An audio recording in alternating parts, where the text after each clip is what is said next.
থুড়থুড়ে বুড়ি, বয়স কত হবে? ৮০-৯০, হয়তো আরো বেশি। লাঠিতে ভর দিয়ে কোনো মতে হাঁটে। নাতি নাতনি তো দূরের কথা, ছেলেও নেই, মেয়েও নেই। এ দুনিয়াতে বুড়ির কেউ নেই।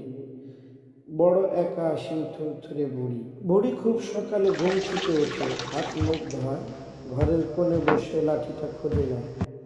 তারপর আস্তে আস্তে বের হয়।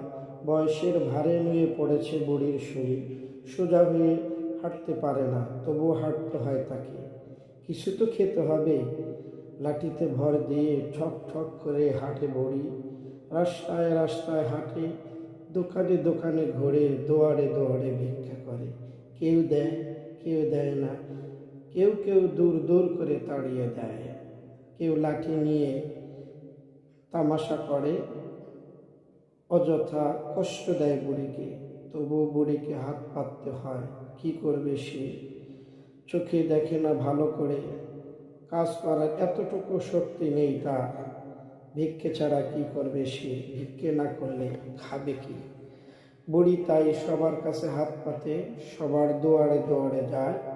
ভালো পোশাকের লোক দেখলে পাশে গিয়ে দাঁড়ায়, বলে, বাবা, বড় মানুষ, কাজ কাম করতে পারি না, কিছু খাবার দাও। এভাবে ভিক্ষা করতে করতে একদিন দেখা হয়ে গেল খলিফা হজরত আবু বকর সিদ্দিক রাদিয়াল্লাহু তাআলা আনহুর সাথে। খলিফাকে দেখে বুড়ি খুব খুশি হলো। ভাবলো, আজ হয়তো বেশি কিছু জুটবে। ঠক ঠক করে লাঠিতে ভর দিয়ে খলিফার সামনে গিয়ে দাঁড়ালো। বলল, বাবা, অসহায় বুড়িকে সাহায্য করো।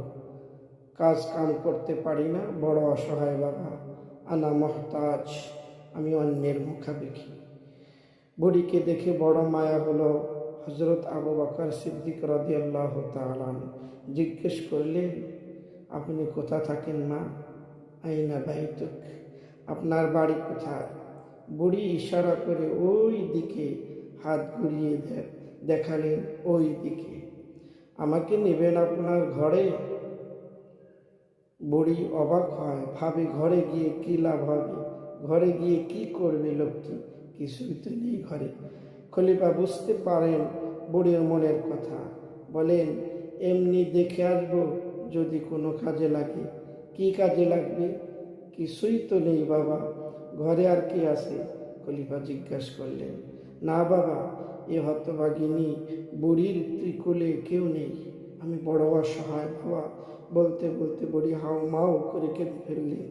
বুড়িকে কাঁদতে দেখে খলিফাও কেঁদে ফেললেন।